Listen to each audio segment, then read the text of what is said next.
Debrief llega gracias al auspicio de Alicorp, Grupo Gloria.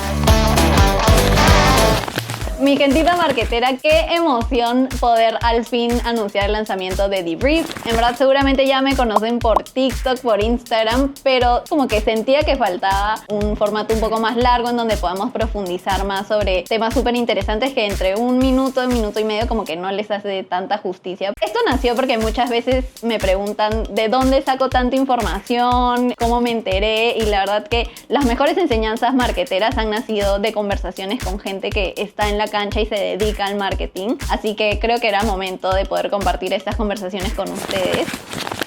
Y me emociona un montón que para este primer episodio de Debrief tengamos a Adriana Pastor, gerente de medios de Bacus. Así que aquí estamos con Adri. Gracias, Dani. Feliz de estar contigo. Feliz de acompañarte en este primer episodio, que es un súper reto. Me parece que es una apuesta interesante que ayuda a acercar mucha información de una forma un poco más fácil de entender, digamos, a tu público. Yo tengo ya casi 7 años en Bacus, he estado en el lado de agencia creativa, he visto creatividad, he estado en marca, en medios, así que todo lo que sirva, feliz de compartirlo contigo. Sabes que me encanta comenzar con medios, porque como estamos hablando, es un tema que no necesariamente es el más como sexy o el más que más se habla en publicidad, porque nos inclinamos más por creatividad, pero claro, dejamos un poco por sentado cómo es que esa creatividad llega a las personas correctas, ¿no? 100%. De pronto no es la parte más sexy, porque siempre pensamos en plata, en indicadores, pero creo que medios te puede llevar muchísimo más allá. Innovar en medios es algo que está hoy en boga. Pensar en puntos de contacto, en cómo conectas con el consumidor, creo que es un súper reto.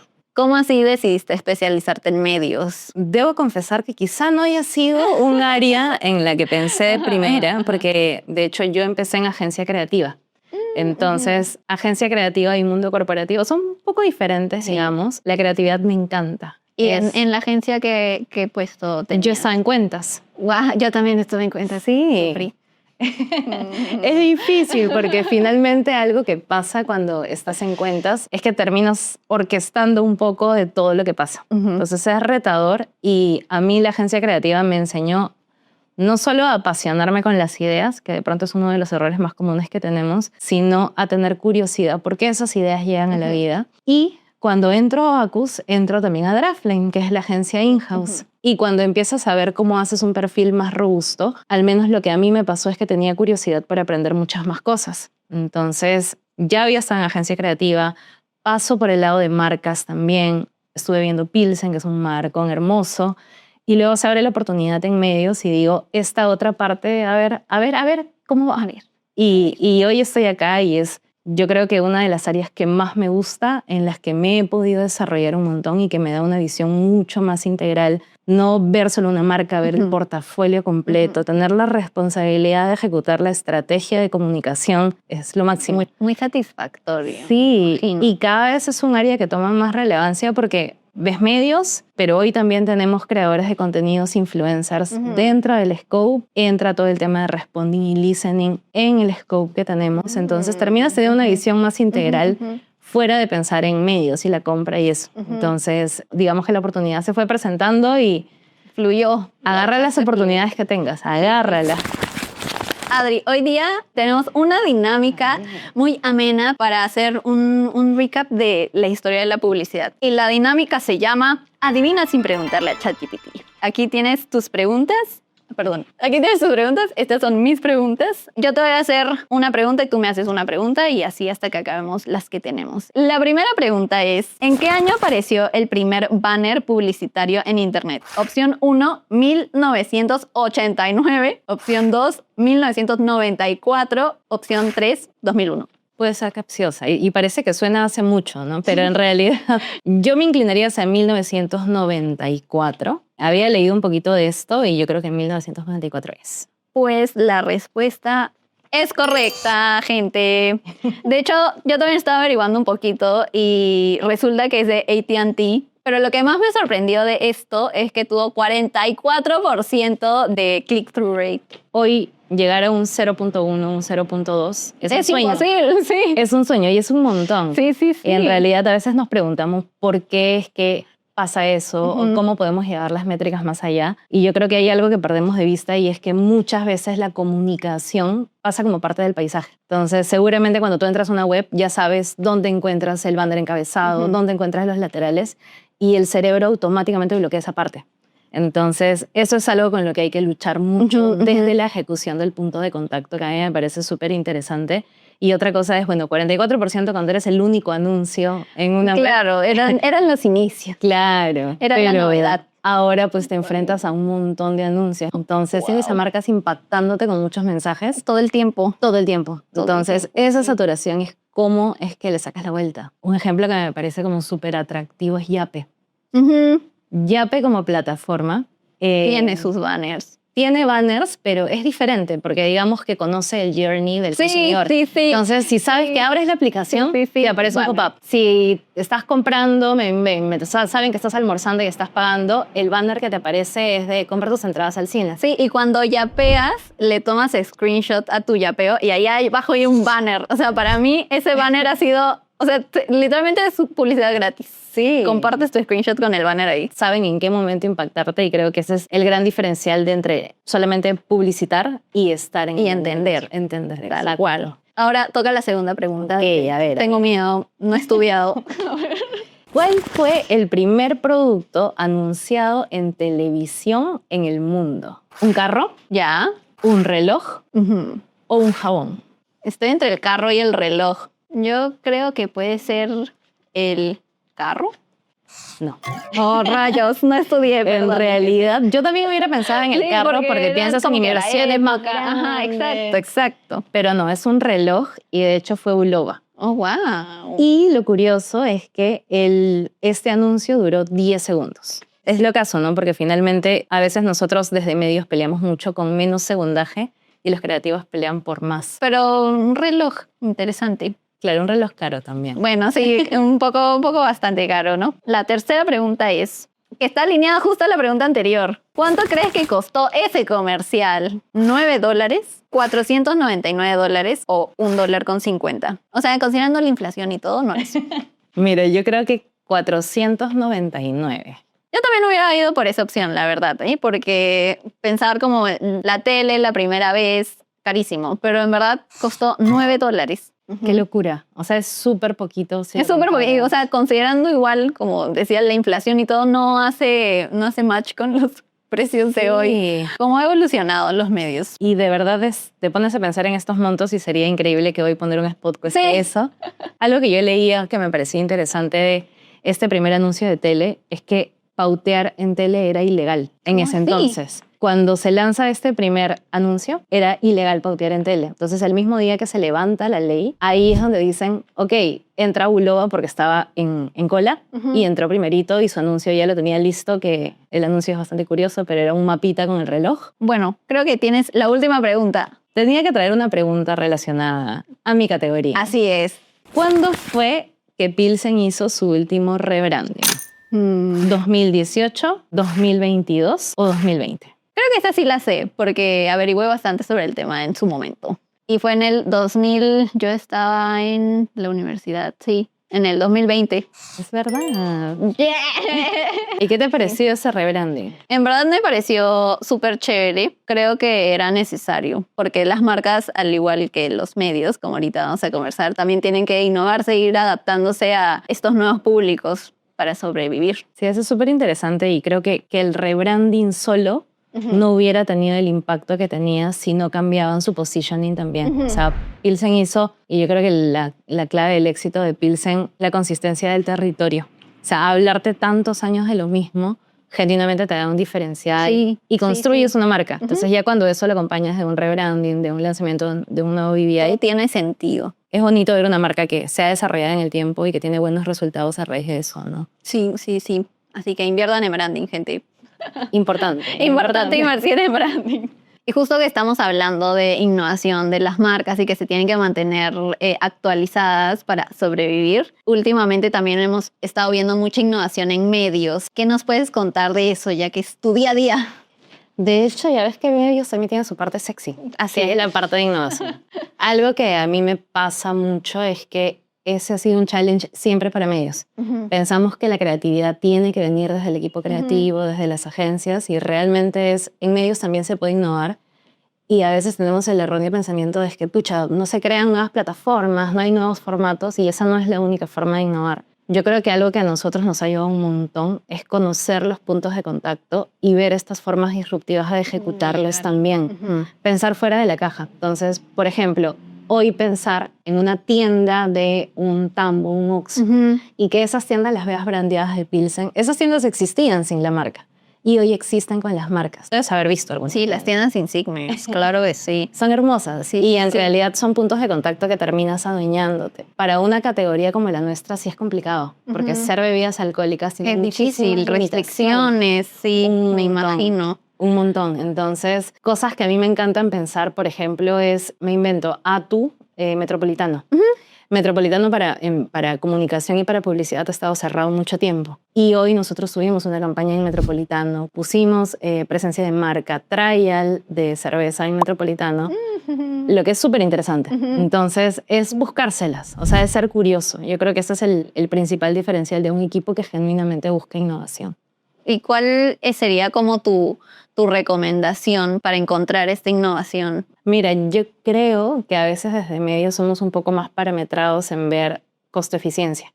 Ya esto aquí me reditúa y tengo el retorno necesario, pero yo creo que a veces toca abrir el espectro y pensar en esos puntos de contacto, cómo se han ejecutado siempre, de qué forma lo puedes ejecutar diferente, o incluso conocer el journey para pensar diferente. Nosotros tenemos un portafolio de cervezas y tú pensarías que todas las cervezas son iguales, comunícale a todos igual, pero cada marca es totalmente diferente, es un mundo. O sea, el journey del consumidor de Cristal no es el mismo que el Pilsen Cero. Entonces, es entender justamente eso para buscar diferenciales desde medios. O sea, incluso Pilsen y Pilsen Fresh, que ha salido su variacioncita del público, es completamente diferente también, me imagino. 100%. O sea, son targets diferentes, no son productos excluyentes. Genuinamente seguro a quien le gusta Pilsen le puede gustar Fresh, pero sí viene con una propuesta de valor diferente, una cerveza balanceada, equilibrada, y no estoy haciendo publicidad, pero digamos que sí tomarla. Sí, ya la probé. De hecho, es mi favorita por el momento, al menos. Así es. Justamente esta motivación de innovar, más o menos, ¿de dónde viene? Mira, yo creo que hay algo que es muy bonito de AB InBev en general. Crear en cada uno de nosotros una mentalidad de dueño. Tú cuando eres dueño de algo, quieres que las cosas sean excelentes. Y trasladarle esa mentalidad a la agencia con la que trabajamos, que el equipo se la compre, que piense en soñar en grande, es algo que a nosotros genuinamente nos da un diferencial. Entonces, yo no creo que venga de un solo lado, creo que es un mindset que todos tenemos. Contar con una agencia que sea un partner y que se compre el pleito contigo y no sea como, ay, es demasiado valioso. Es súper valioso. O sea, ahí está el cambio. Ahí está el cambio porque creen en lo que le estás pidiendo. Y algo que es importante también como marketeros, y a veces no nos damos el tiempo, es explicar el porqué, dar el contexto, contar los objetivos comerciales. Así es.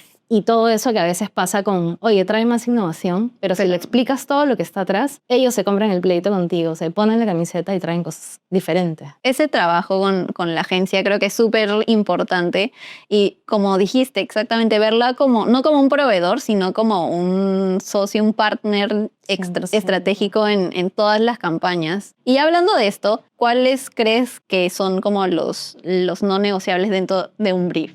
Tengo una lista de cosas en la cabeza. O sea, no creo que haya uno, pero sí siento que es tener claro un objetivo. O sea, suena un poco cliché, pero tener claro cuál es ese objetivo al que todos apuntamos, creer en ese objetivo, porque a veces también pone un objetivo que desde medios decimos, oye, no hace tanto sentido, y que finalmente la campaña y los indicadores terminan respondiendo a eso. Yo creo que es ese diferencial. O sea, el objetivo de medios y creatividad, ese objetivo del que hablamos es el mismo. Yo iría un poco más atrás y pensaría en un objetivo de negocio. ¿Qué es lo que buscamos resolver en el negocio con esta campaña? Me voy a inventar trial. Yo quiero que todos prueben este nuevo producto. Si ese es el objetivo, tener claro los puntos de contacto para lograrlo sí te da un diferencial. Y de ahí en adelante, tiempos de campaña, puntos de contacto que te gustaría tener o que estás ejecutando. Y algo que también es importante desde medios es tener esta palanca de negociación, porque a veces son muy unilaterales de, me invento un spot de 60 segundos. No va a pasar que lo voy a poner en ningún lado porque no voy a poder hacerlo, me encantaría. pero no voy a poder hacerlo. Ese conocimiento de tus limitaciones, pero también ese diferencial que puedes tener respondiendo a un objetivo de negocio es, yo creo que un win-win para cualquier tipo de comunicación. ¿Qué opinas de tener la agencia in-house tanto de creativa digital como un poco medios o cómo funciona? De hecho, el área que nosotros tenemos es Connections and Draftlane. Connections es toda la parte que te contaba de mix, influencers y toda esta parte. Pero Draftlane es la, digamos, agencia in-house de Bacus. Tenemos perfiles increíbles desde el lado creativo, diseñadores, planning. Es un equipo súper robusto y el gran diferencial que tiene Draftlane es el conocimiento de negocio. O sea, tienes el negocio al costado. O sea, la posibilidad de cuestionar. Y Draftlane hoy está mucho más enfocado en desarrollar esta parte digital de las marcas. Si te parecía complicado trabajar con una agencia creativa y con medios, hoy tenemos la agencia creativa tele, tenemos la agencia creativa digital y tenemos la parte de medios. Y creo que se ha llegado a una integración interesante. Entonces, yo creo que es una súper oportunidad de estar cerca del negocio, tener perfiles que tengan el capability de digital y que entiendan cómo se mueve la cultura. Somos un área inmensa y no es porque esté ahí, pero es un equipazo. Es la más chévere, seguro. Más chévere. No, y es un equipazo y gente que tiene ganas de hacer las cosas diferentes. Así que está cool. O sea, creo que a lo mejor, yo pensándolo así, a lo mejor el beneficio principal, aparte de conocer el negocio, es el tiempo de respuesta o igual tiene sus procesos. Tenemos los mismos retos, los que cualquier agencia. Hay cosas como en cualquier agencia te va a haber pasado que es para mañana y toca sacarlo. También toca entender y cuestionar algunas cosas de este lado con el conocimiento de negocio que tenemos, que es un valor agregado. Vivimos los mismos pains seguramente que las agencias, no hay gran diferencial, pero todo lo que se aprende en el camino es súper rico. Justo ya también viendo este tema del huevo y la gallina, ya que estamos hablando de medios y creatividad, ¿cómo ves tú quién lidera la estrategia de comunicación de las campañas? Mira, es realmente el huevo y la gallina. Así. Y como soy medios, me encantaría decirte que medios, pero yo creo que si alguien lidera una estrategia es un buen brief. Es lo que te da ese North Star de hacia dónde ir. Yo creo que algo que nos ha funcionado a nosotros es trabajar integrado. O sea, si bien medios puede darte objetivos y puntos de contacto muy genéricos, la creatividad es lo que te ayuda a hacer ese plan mucho más granular. O sea, dejar de pensar en tele, sino pensar esto necesita menciones, esto necesita tanda, esto necesita este horario, necesita este otro. Una cosa termina pasando de la mano de la otra. Y entender también que zapatero a su zapato. O sea, cuando, no sé, nosotros nos queremos poner creativos, a veces la cosa es un poco complicada. O cuando los creativos se quieren poner eficientes también es complicado, pero terminamos entendiendo que, y respetando el conocimiento del otro. Creo que eso te da el diferencial. Nosotros hemos logrado un trabajo integrado que se ve, creo que en las campañas, que está súper bueno. Sí, demasiado integrado. De verdad que muy bueno. Ha costado llegar ahí, pero finalmente es un trabajo en el que estamos orgullosos y estamos contentos. Y para llegar a eso, ¿qué forma de trabajar les ha servido más? Yo creo que, ¿sabes qué? Son como puntos de contacto continuos. Fuera de estatus, a veces te pones a pensar como que recibimos el brief. Si hay un debrief de la parte creativa es, oye, invítanos también para escuchar las dudas que tienen y co-construir. Luego, si medios presenta, debería estar creatividad para levantar la mano y decir, oye, mira, tengo esto, tú estás pensando en 20 y yo tengo 25. Y así cuando vamos bajando el plan, creo que muchos puntos de contacto a veces también esperamos como, oye, tengamos una gran presentación integrada y no nos dimos 2 meses. Y en realidad llegas a una presentación que tiene 200 slides y probablemente no esté bien, porque la trabajamos todos juntos sin tener una guía. Claro. Entonces, yo sí creo que muchos puntos de contacto, invitando, entendiendo quién es el responsable del punto de contacto, quién entra a complementar, para finalmente llegar a un entregable más grande. Entonces, eso te permite tener más margen de acción si algo no sale como esperas. Muy cool, muy cool. Me lo anoto para algún día, si algún día vuelvo a trabajar en corporativo. Hay muchas veces en donde la inversión juega bastante en el resultado. Entonces, ¿qué sugieres tú al momento de decidir el presupuesto medios versus producción de la creatividad? Esa parte me encanta. Es que en realidad sí siento que el ideal debería ser un 80-20 entre medios y producción, fuera del budget que se tenga, porque tienes que asegurar que tu spot que sea hermoso se llegue a ver gente. Que llegue a la gente, entonces, o el punto de contacto que sea. Se puede jugar 70-30, pero finalmente yo creo que lo que hace diferente es entender el stage de la marca. Hay marcas que no necesitan tanta producción, hay marcas que están empezando y genuinamente sí lo necesitan. Y un riesgo que se suele dar en esta conversación es irnos también a lo low cost. Tampoco podemos tirar el presupuesto de producción a cero y cuando tienes todo el aire del mundo y tienes un producto que genuinamente no engancha, que en craft no llega a las expectativas, la cosa se complica. Entonces, mi recomendación fuera de este 80-20 o 70-30, yo te diría que pensemos en producciones líquidas. O sea, que dejemos de pensar en el spot voy a pensar en el spot y te lo entrego y te cobro una millonada, sino empecemos a pensar en el ecosistema completo. De una producción tú puedes sacar producción digital, que no son el video machacado en 15, no es eso. Entonces empecemos a robar contenido, a pensar en las plataformas, en vertical, en cómo construyes contenidos orbitantes alrededor de uno grande. Entonces, eso hace eficiente tu producción y terminas de llegar a los puntos de contacto. Tú has visto de pronto videos que seguro se han puesto en todas las plataformas igualitos. Sí, y en verdad no conecta igual que algo realmente pensado para el medio. Es verdad. Sí, es un súper reto. Sí, o sea, de hecho cuando yo tenía mis producciones, robamos tiempos, decir, ya los actores hay que hacer un TikTok rápido, mientras el otro se cambiaba y íbamos robando tiempo para hacer contenido pensando en digital, ¿no? Aparte del gran hero que era ya el video madre, súper chévere. Es que claro, eso es súper importante porque ahora si te pones a pensar en estos ratios entre medios y producción, tú tienes en digital un montón de budget y necesitas que las producciones de digital sean igual de potentes que lo que pones en tele. Sí, claro, o por ejemplo en la sesión de fotos, no solo hacer la foto para el KB de la campaña, sino también para algún banner señalando arriba, o sea, cubrirte con más material, por así decirlo, que luego puedes reutilizar. Hoy en día, ¿cuál crees que es el mayor reto de medios hoy? Yo creo que el mayor reto al que nos enfrentamos es la atención. Hoy la atención es muy esquiva. Si el usuario te regala un segundo o dos, es un montón. Sí. O sea, desde el consumo nativo de las plataformas donde scrolleas, si nada te llama la atención, vas a seguir scrolleando. Entonces, yo creo que la atención en todos los puntos de contacto del que te imagines es un súper reto. Por la saturación o por el mismo consumo del usuario. Tú que haces TikTok, sí, te debe parecer también.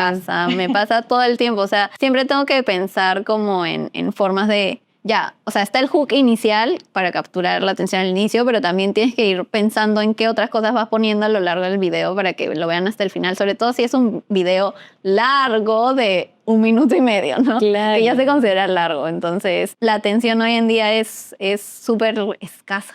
De verdad. Por eso cuando piensas de pronto en indicadores de éxito, hoy piensas también en BTR, en cuánto tiempo la gente vio mi video, porque es una métrica un poco más ácida que solo llegar. Hoy llegas a 2 segundos, pero no se quedaron con nada. Sí, el BTR para mí es como uno de mis top indicadores. Eso sí te ayuda un montón a ver si es que no solo lo vio, sino que también lo ha entendido y se ha quedado con el mensaje, ¿no? Porque entiendes en qué parte se desengancha también. Oye, cómo ¿qué hice diferente? ¿Por qué se desenganchó? Claro. Sí, tal cual. Lograr la recordación y el awareness hoy en día es mucho más difícil que antes. Que, por ejemplo, cuando justo en la dinámica que tuvimos, o sea, Bulova debió de haber tenido recordación 100 sobre 100, ¿me entiendes? Era el único. Pero hoy 100% es mucho más difícil lograr eso. El awareness es una métrica bastante particular porque si llegas, hasta te podrían recordar, pero hacer que te consideren, yo creo que es un reto incluso mayor. A veces pasa que marcas que son súper conocidas, de pronto ya no necesitas tanto awareness. Necesitas que la gente entienda cuál es tu posicionamiento, cuál es tu beneficio de valor o qué traes diferente sobre la mesa. Son muchos indicadores como para limitarnos solo en awareness. Sí es escaso relacionado al tema de atención, pero yo creo que el diferencial está en no interrumpir con tu comunicación, sino ver cómo eres parte de algo que ya sucede. Integrarte a. Hoy creadores de contenido también es súper importante para conectar con el consumidor. Parece mentira, pero da una cara que te está hablando genuinamente conecta un poco más. Te da una diferencia. Más. Sí, tal cual. Bueno, ahora que estoy en mi era runner, he visto, por ejemplo, que no solo basta estar ya en el medio, sino también en el momento correcto. Y ahora que veo un montón de campañas de maratones y que me salen en el feed, es como que están en el momento correcto, con el mensaje correcto, mientras estás muriendo ahí corriendo, ves el banner que dice va a doler más si es que no acabas la carrera, ¿me entiendes? Ese mix entre medios y la creatividad del mensaje es súper potente. Sí, y ahorita que mencionas lo de runner, yo no tengo ninguna afición parecida, la admiro, no la tengo, pero algo que me parece curioso también es el contenido que se consume desde diferentes aristas. Seguro tú que eres runner te va a aparecer un tipo de contenido específico. A mí me van a aparecer seguramente los runners tomándose una Corona Cero en su casa, porque es lo que a mí me interesa. Incluso el espectro de contenidos y la posibilidad se abre un montón conforme a quien quieras llegar. Sí. Y la segmentación que hay hoy en día tan acotada o como tú lo quieras manejar, ¿crees que es positivo o puede jugar en contra de algunas campañas? O sea, que el algoritmo te muestre lo que solamente te interesa. Mi categoría es democrática. Entonces, la cerveza va a ser relevante para A como para B. Yo creo que las segmentaciones son precisas cuando tienes un punto de contacto o un interés diferenciado. Pero si yo te voy a hablar de cerveza, incluso la segmentación abierta puede ser más ad hoc. Pero si yo tengo un passion point que ofrecerte relacionado a mi producto, la segmentación se hace más precisa, el contenido se hace más preciso. Para mí, si tienes algo diferente que entregar, busca el público A. Pero si quieres que te conozcan o generar awareness o cosas por el estilo, es no aniches, porque pierdes. Entonces, yo creo que el balance de ambas cosas podría ser la clave del éxito. Justo mencionaste un término de passion point. ¿Qué significa? Me da curiosidad. En realidad son esas pasiones que mueven a la gente. Por ejemplo, una pasión para ti puede ser la música. Una pasión para ti pueden ser los deportes. Entonces, esas cosas pasan hoy y hay comunidades relacionadas. Tú, runner, hay una comunidad de runner. Y runner va a pasar sin que mi cerveza esté. Pero si mi cerveza encuentra un espacio en esa comunidad, en ese passion point, de pronto te va a empezar a interesar, que antes no te interesaba. Entonces, llegar a ti por medio de algo que te apasiona es mucho más sencillo. Y no tienes que inventar la pólvora. A veces queremos crear. Y no, entiende lo que existe y entra, que debería ser la forma correcta. Sí, o sea, y otra vez, conocer a tu consumidor es fundamental. Súper importante. O sea, para encontrarlo, para saber cómo dirigirte a él, en dónde, cuándo, con qué. Súper importante. Estábamos hablando la vez pasada y también me mencionaste sobre el streaming, con por ejemplo las cosas que han hecho algunas marcas en el Oscar, por ejemplo, durante la transmisión. Eso también me pareció interesante porque hicieron publicidad pensando en ese momento. Sí, y es recontra interesante porque es un punto de contacto. Yo te decía, creo que uno de los caminos fáciles para medios, fáciles entre comillas, es irse por el lado más eficiente. Pero hay una parte que es la parte más eficaz. Cómo compras medios donde quizá el CPM es mucho más alto, pero la atención que tienes del consumidor es mucho mayor. Entonces, si tú vas a invertir mucho en un punto de contacto como ese, que me imagino que es la gala de los Oscar en HBO, finalmente dices, ¿cómo lo aprovecho? Y a mí me encantó ver la tanda publicitaria y decía, se ha entendido. Se ha entendido, unos mejor que otros seguramente, pero se ha entendido que se tiene que trabajar algo ad hoc a ese punto de contacto y que valía la pena hacerlo, ¿no? Entonces seguro más de uno nos acordamos de lo que hemos visto en ese momento. Y ahora que viene el Mundial, me imagino que las marcas ahí pueden aprovechar para hacer cosas muy pensadas para el Mundial. También la transmisión. Bueno, ahora hablando justo de eficacia, eficiencia, temas un poco ahí de Excel. ¿Cómo es que sugieres hacer la medición de los medios? Lo que correspondería sería entender cuál es el rol que cumple cada medio dentro de tu plan.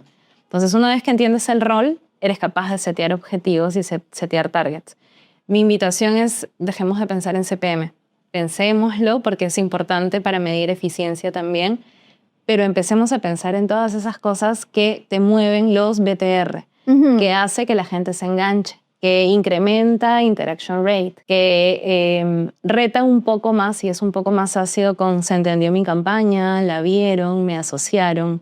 Entonces, yo retaría esa otra parte de indicadores un poquito más ácidos y no solo los costos, que normalmente son los que te vienen en el Excel de los planes.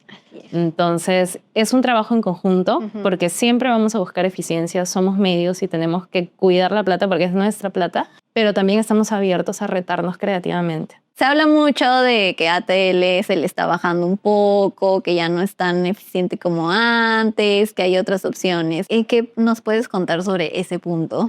Ningún medio termina siendo excluyente. O sea, yo creo que todos los medios tienen roles diferentes y que cuando piensas en un funnel completo, los terminas necesitando a todos. Seguramente el consumo de medios ha variado. Yo no creo que cambien 10 puntos porcentuales de un año a otro, o de incluso 10 años a otro, a menos que seas digital y la pandemia.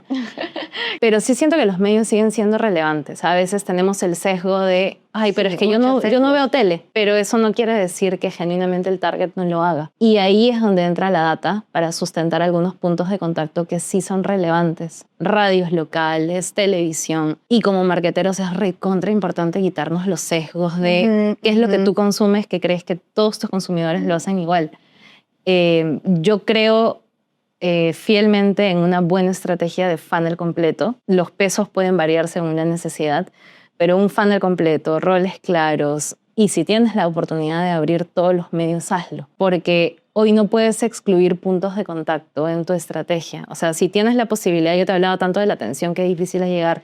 Si tienes la oportunidad de llegar con una red social, si a eso le puedes agregar el vía pública, que la puedes ver cuando te estás yendo a la universidad en tu carro, y le puedes agregar tele, que seguramente cuando llegues a tu casa alguien está viendo tele y tú escuchaste el anuncio. Sí. Pensar en esa omnicanalidad, yo creo que es donde está el gran diferencial. No ser excluyente, quitarnos los sesgos y pensar en estrategias de funnel completo. Que el funnel varía según la necesidad y todo lo que tú quieras, pero no los pierdan si se puede, ¿no? Sí, es que a veces sí es un poco difícil quitarte los sesgos por la dificultad de la medición. Por ejemplo, yo veo un panel en la calle que sí me impactó y hizo algo en mi cerebro, como que se quedó al hilito del mensaje ahí, pero luego me preguntan, ¿por dónde te enteraste de esta campaña? Probablemente diga redes sociales porque es lo último que vi. Es un poco difícil como medir ciertos medios, entonces más o menos como, ¿qué sugerirías tú para tener esa data y no ser tan sesgador? Sí, yo creo que algo que suma mucho es conocer el punto de contacto. La medición no va a cambiar. O sea, no es que vayamos a pasar de TRPs a se creó una métrica nueva. Es complicado. Yo creo que hoy tienes la posibilidad de hacer brand lift con todos los medios como para profundizar un poquito más en el conocimiento, hacer post-tests, hacer paneles para entender dónde se consume. Pero algo que también es súper interesante es que a veces esperamos que en la recordación del consumidor, muchas veces cuando le preguntas ¿y dónde fue la última vez que viste publicidad?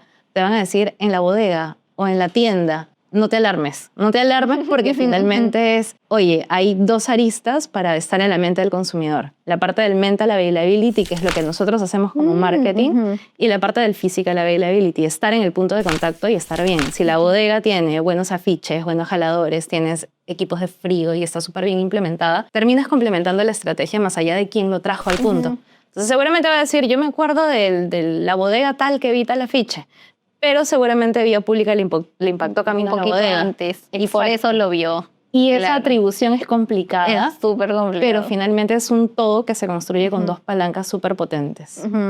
Y ahora que estamos hablando de punto de venta, imagino que ya existía antes, pero como que ya se le está poniendo nombre, es el retail media. Yo lo viví bastante porque trabajaba en retail, entonces medio que sí tenía mi layout del punto de venta, como que los elementos disponibles y todo. Pero en el caso de consumo masivo, ¿en qué posición del funnel o cuál es el rol del retail media?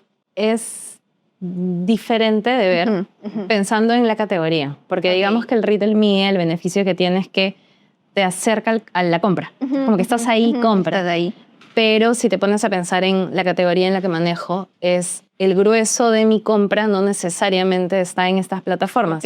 Yo estoy más en un canal tradicional. pero sí siento que son plataformas súper relevantes para construir awareness. Creo que es un punto de contacto relevante. El cómo lo usas es de acuerdo a la necesidad de cada anunciante, de cada categoría, pero cada vez va tomando muchísima más relevancia. Bueno, Adri, la conversación está súper interesante. Hay demasiadas cosas de medios que no hemos cubierto, pero es hora de la segunda dinámica para pasar a ya unas preguntas más personales. Tenemos el jarroncito de las preguntas y tienes que elegir una de ellas. A ver, ¿cuál te tocará? La lees. Qué miedo. ¿Cuál es el mejor consejo que le dirías a tu yo practicante sobre la industria marketera? Pues, ¿Qué feeling? Sí, muchas cosas. Sí. Muy marketero va a sonar esto, pero sí le aconsejaría que deje de especializarse en herramientas y se especialice en entender el negocio. Yo creo que cuando tú sales de la universidad, sales con muchísima hambre de y quiero ser especialista y aprender a usar Business Manager y quiero hacer Power BI y muchas herramientas. Pero yo creo que cuando empiezas a cambiar ese mindset, a entender el porqué de las cosas, qué palancas mueven el negocio, qué necesidades vienen detrás de los briefs, incluso tus cuestionamientos se hacen más ricos. Y yo te decía antes, como muchas veces no nos preocupamos en entender el contexto, a veces como marcas no nos preocupamos en darlos, pero no hay mejor forma de inspirar que dando información. O sea, oye, si tú te estoy pidiendo este cambio, me invento, marca precio, ¿por qué hay una necesidad de volumen atrás? ¿Por qué hay una necesidad de cubrir un sector específico? Aprender a hablar financiero. A veces también decimos como, ay, pero ¿qué se evita? ¿Y qué es el ROI? Y aprender a hablar financiero también te hace entender cómo estas palancas se mueven. Y lo más rico de todo es la curiosidad. No tengas miedo a ser curioso, no tengas miedo a preguntar. Si yo me viera saliendo de la universidad toda temerosa de ¿y ahora qué voy a hacer? Y seguro mi primer trabajo que me presentó automáticamente es el que soñé. Es cuestiona, entiende, ¿por qué hago esto? Y finalmente yo creo que eso te abre el panorama también tú a descubrir qué es lo que quieres. Entonces, yo creo que esa visión de negocio, tenerla desde mucho antes, genuinamente te cambia lo que puedes llegar a hacer y puedes acelerar muchos procesos también. Información es poder. Información es poder. Nunca te quedes con lo que sabes. Siempre métele full curiosidad. Y ahora hay tantas herramientas para entender, para aprender, unas más amigables que otras, pero sí, está todo. Sí, mientras más sabes, también sabes cuál es el impacto de tu chamba en el resto del equipo, de las áreas, y así puedes ir también, o sea, aparte de aprender, puedes ir creciendo mucho más rápido. 100%. Muy buen dato ahí para el práctico. Total. Sí. Y ya, ahora sí pasamos a la última pregunta. ¿Cuál es tu mayor aprendizaje sobre el mundo de medios? Yo diría que medios es más que comprar un espacio. Cuando tú entras a medios, y me ha pasado también que cuando empiezo a ver medios es, bueno, tengo plata, compro espacios y pongo la creatividad ahí. Yo creo que cuando empiezas a pensar en cómo conectar genuinamente, no por nada el área se llama Connections. Cuando empiezas a pensar en cómo conectar, es cuando empiezas como, se te abrió el espectro de posibilidades, buscas puntos de contacto nuevos, retas innovación. Cuando estás teniendo a Draftline al costado que te reta con la creatividad, retas en innovación. Entonces, para mí dejemos de pensar en medios como espacios que compro para poner algo, sino entendiendo este consumer centric, es como partiendo del consumidor, yo busco conectar con él desde los puntos de contacto. Y otra cosa súper importante es, medios no solamente es quien compra el espacio y lo deja ahí, sino también es un poco veedor de ese fit for format, que tú agarres y digas, oye, la creatividad, de pronto replicar el mismo material en los 500 plataformas no es lo ideal. Entonces, ser dueño de ese espacio y entender y retar a la creatividad, retar a las marcas, yo creo que da un súper valor agregado y un diferencial en el trabajo. Ay, qué hermoso. De repente quizás me dé ganas de trabajar en medios. ¿No? Sí, es hermoso, lo recomiendo demasiado. Sí, porque claro, o sea, medios, o sea, de por sí tú ya pagas por un resultado. O sea, vas a llegar a los views que tú has pedido llegar pagando con lo que has pagado para llegar. Pero claro, toda esta pasión detrás es muy, muy chévere.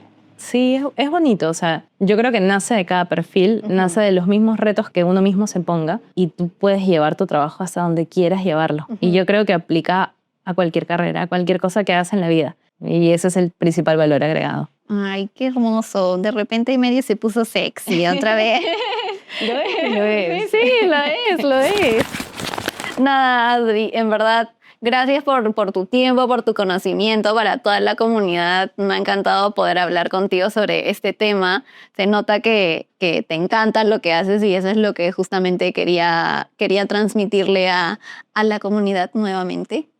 Así que nada, hemos repasado varios puntos de medios, desde innovación hasta los retos, presupuesto, trato con agencias, la triangulación. Ha sido un episodio súper rico y me alegra demasiado haberte tenido como primera invitada de Debrief. Me encanta. Hemos hablado un montón, me he sentido recontra cómoda en este espacio y ya te revelé mis más grandes secretos. Oh my God.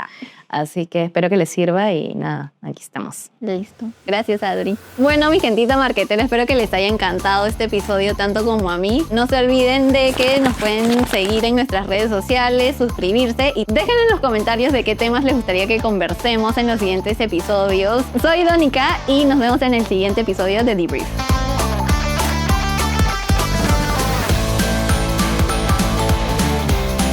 Debrief llegó gracias al auspicio de Alicorp, Grupo Gloria,